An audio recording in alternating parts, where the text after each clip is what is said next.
So what we found out with Jay is as he was trying early to get into his front standing relaxed a couple weeks ago, that his like lower trap and mid back just was so tight, like his mobility to even get his lat. A lot of people have a hard time getting their lats out, right? So he's been working really hard on it. And so as he like basically loosened all this up, it like allowed him, yeah, it was like glued together. And you can see like Jay's got like a crazy dense lower back. That's probably why he's a pretty good deadlifter.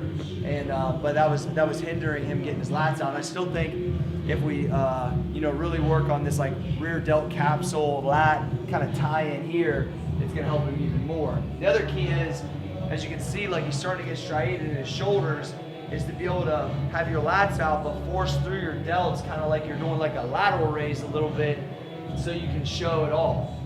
Posing is way more difficult than people realize. I could definitely pledge to that.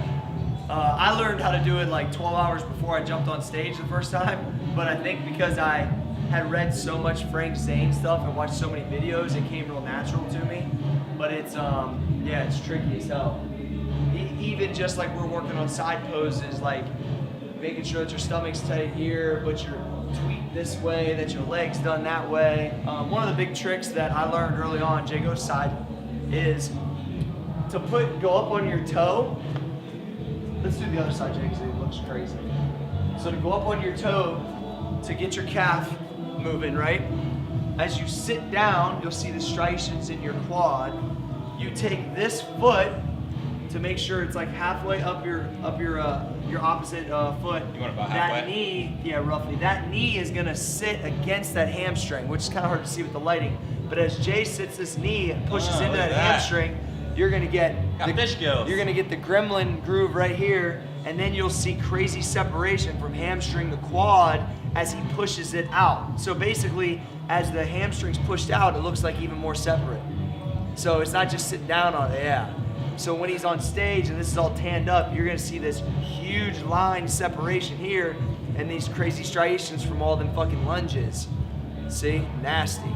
Now what Jay's gotta work on here up top is the transverse abdominis, which is the vacuum pose muscle, which will keep in his stomach tight as he's working on getting everything locked up here. And when you do your side chest, you wanna be to the side, but also you wanna be, the judges are below you. So you wanna be here so they can see everything as you got all that other shit going on. So there's a lot to think about. Woo!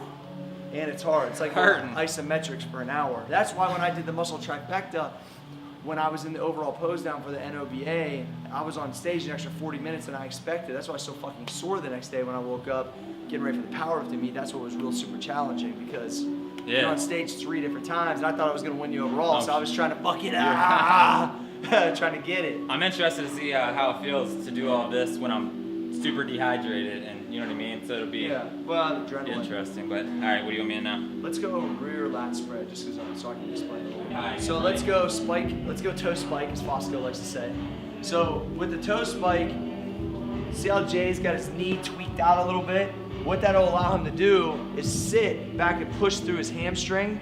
And so basically it'll show separation, especially when he gets a little bit tighter. Then you want to create the biggest seated row of your life. Keep your arms tight so Jay appears small, and then he's gonna go wide. So it's the illusion of you want to show conditioning, small, wrap his thumbs, and then wide. See now right here, see how this is happening? That means his lats aren't all the way out. They're better. All right, do it again, Jay. He's learning right now as we're going over it. So I always try to say thumbs right at the end of the Christmas tree, roughly, so a little lower. Now, cobra back. And so what we want to do is get these things out. You don't want to have that going on. But see, this is where Jay, right here, where he's working on because it's limiting his posing. Yep. You got an extra probably 2-3 inches there. It's only been a week and I've already... Well, and the other key is like they can't see your stomach. So whenever you're here, you open up wide. It's more about the arch here because they're below you, but getting open as much as you can because your stomach can do whatever because it's rear to the stage, so it doesn't matter. Let's try one more time, Jen. So, hamstring calf, good. Pull tight, good. Thumbs at the bottom. Open up as wide as you can. Open them all the way up, Jay. Come on. When you come in, literally almost lean over just to get them open, and then arch it back. That's a good way to practice. A lot of people struggle with this one. Hold it tight. Wrap it. Now, just go all the way. Yes. Better. Now, I'll try to arch here. Good. Better, Jay. Better. See how this still fights it? He's getting them out, but it's still fighting it. So once he unglues all that, his lats are just gonna open up. The big key is like when I'm in super condition is when I hit this, it looks striated as shit, and I keep myself real tight. And then when I pull that real open, it's that illusion on stage of small in condition to super wide. And so it doesn't matter really what you weigh, but if you got both that going on, your waist is small, your lats are wide, your condition, that's what the judges are gonna see as they're looking up. That's what we wanna try to, create. So, good work, Jay. Cool, appreciate it. Peace.